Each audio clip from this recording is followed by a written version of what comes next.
So I started with kettlebell training. What I didn't realize that made my kettlebell training better was club training.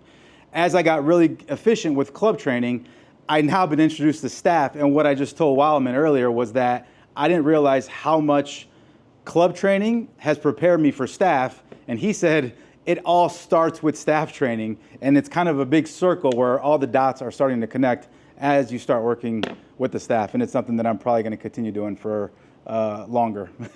So when I think about training, I think about three core things. Kettlebell training, it's your basis of lifting and carrying. It's your basics of work capacity. It's really easy to build a ton of work capacity in a small amount of time with kettlebells. Clubs fix your rotations. They find the rotation that you're not doing, right inside, right outside, left inside, left outside. People usually suck at two of them. It finds that, it fixes that problem, which gets you out of pain and allows you to access more athletic power no matter what the sport. And then staff is the brain part. It's the OODA loop. You have to make a decision to save your life, and you have to learn to walk. In every martial art and yoga, there is something called warrior stance. And warrior stance, he just discovered, is learning to step while either hitting something or not getting hit in the face. So every version of training should start with these three things, I think. Bodybuilding, you can stack on top. All your CrossFit can stack on top. But these are the pieces. Don't get hit in the face. Learn to rotate all directions, and basic work capacity for useful weights for long periods of time. Hello, this is Mark Wildman of Wildman Athletica here with Carlos of Addicts Clubs. Addicts Clubs. And he just did his first 10-minute session of staff training, the way that we do it at Wildman Athletica, which is based on OODA loop, observe, orient, decide, act. It is forced decision-making to see if your athletic training is translating to the oldest human sport, staying alive. What did you think of the staff training? So I've seen a lot of your videos on staff training, and I do a lot of kettlebell training, I do a lot of steel club training. I didn't really understand the importance of hand positioning and how it related from club training to the staff as much as it does. When someone is swinging something like a staff at your head, it makes you be very observant, and it's a little scary at first. Not only somebody swinging a staff at you, but you swinging a staff at somebody else, because ultimately you don't really want to hit somebody, but it's the only way that you learn. So what I learned was a lot of the movements, the shoulder cast, the shield cast, the gamma cast, how they relate a lot to staff training. And Wildman and I were talking earlier, how we were talking saying, you know, to improve your kettlebell training, get a club. And Wildman was like, yes. And to improve your club training, get a staff. Staff is the answer to like everything. So we did a lot of movement when it goes to moving back and forth. And foot positioning was a big deal. Understanding your hand positioning is just as important when you're doing club training and when you're doing kettlebell training. It made a lot of sense, and it connected a lot of dots. And I've never even thought about doing staff training before, and now it's definitely got me thinking about doing a lot more of it and just getting more educated on it. So that's what I'm thinking right now. So the basic idea here with staff is that there's the oldest sport in human history is trying to stay alive. You have thumbs for a reason. It's so that you can hold onto levers. So no matter what your sport is, no matter what part of your athletic training you're in, young, old, injured, doesn't matter. There should be some version of leverage training. That means heavy club swinging, which is your base athletic conditioning for every sport known to man. Everything is based on rotation. Staff fighting is kind of the oldest version of fighting. Punching people in the face is not a great idea. Boxing is new. It's only something done in civilized societies where people are agreeing not to murder each other. But for most of human history, you assumed the other guy had a weapon. The most basic weapon is a big stick. When we start this training, we start with no foot movement so that we are sure that we are in distance, and we practice just learning to block. How's your hand? My hands feel good right now. They're a little bloody, but this is what happens just like when you first start training with clubs, when you start deadlifting, when you first start doing kettlebells. There's just parts of my body, my hands, that don't have any callus on it. Hand positioning, like I said, was very important.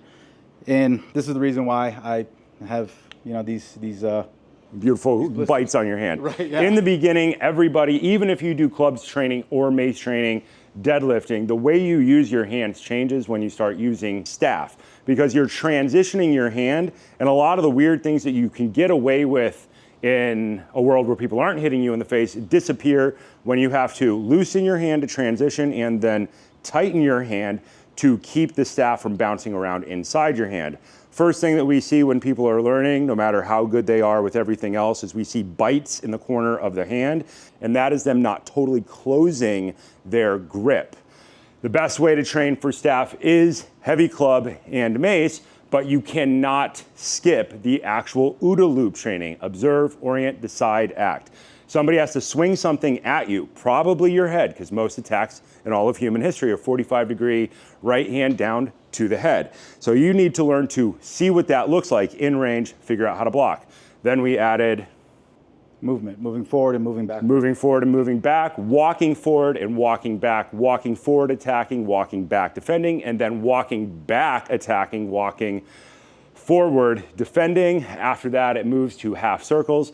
Then it goes to full circles. All the footwork you think you know, you don't know. This is different than something like boxing footwork. It's walking fancy. The better you get at it, the less steps you take.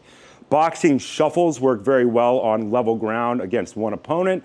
They don't work very well as soon as we start throwing in multiple opponents. We'll get to that tomorrow. Because then you have to start turning. There are all the directions in the world to turn, so you cannot just turn one way like you might do in boxing or MMA when you're fighting one guy. You have to be able to be an ambi-turner. The overhead block, what do you relate that overhead block to from some other type of training? So it's, the overhead block is more of like a shoulder cast, or maybe some portions or some movement patterns of the gamma cast as well. One thing that I really liked, the coaching cue that you told me when I was trying to get information as far as like how my hand position should be, you said just don't get hit. That's the most important thing. So don't worry about your hand positioning, just don't get hit. Oddly enough, that cue alone was very, very difficult to process, just to not get hit. So after that, you slowly start to figure out how to place your hands so that you don't get hit, and also how to get your hands to where they need to be to block faster. So that I thought was pretty important. So this is a very specific type of coaching cue. In the beginning, it's only objective based. Don't get hit is the objective. If we tell people there's a right and a wrong way to move their hand, then they think about their hand and they don't think about not getting hit, and they get hit in the face. The way that I coach this is kind of backwards from the way that everybody else coaches it. I coach it objectively. From the objective, don't get hit. Move your hands however you have to do it in order to accomplish the task, and then once they get more reps, thousands of reps of not getting hit, then you can coach how they move their hands. You don't coach how they move their hands until they're not getting hit for several thousand reps. Think of this like statistics. We are getting a statistical data set. The more data we get for the most important thing, the better our overall outcome is. That is the nerd math of violence. And then over time, we add more complexity to it. That means changing one thing at a time. In the beginning, no foot movement, then walking forward, then walking back. Then we go to one-to-one. Somebody tries to hit you. What do you try to do? Try to hit him back. So now you're having to transition from a block to an attack. How do you do that? It doesn't matter how you do it in the beginning. You'll probably bleed a little bit the first couple of days. And then after that, you will figure it out just on the number of times that you have done it. So how many reps do you think you were getting per minute?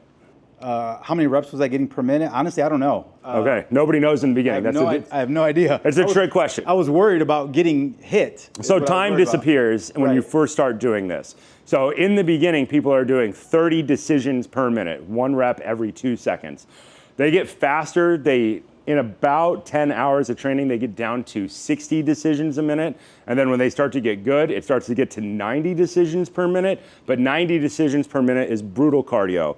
If you've ever done any type of boxing or pad work, throwing 90 punches in a minute is hard. 60 is hard to hit with any power or hit with any accuracy. So everything builds up and up and up over time. But think of this as cardio like boxing. The difference is it's with giant indestructible staffs that will take your skull off, because that's the oldest sport in human history? Yeah, that one. Anybody who does martial arts, anybody who does dance, anybody who's interested in self-defense, wrestling, BJJ, staff is the piece of your training you're not doing. If you do baseball, if you do football, it will change the way you think about footwork. How you pivot, how you rotate, how you create power, how you breathe, how you endure. Forever. It is the missing link, and it does need to be put back into everybody's training. You can do 10 minutes a day. Because it's OODA loop, it's never the same. The goal is not to do the same thing every day, it's to drive forever forward.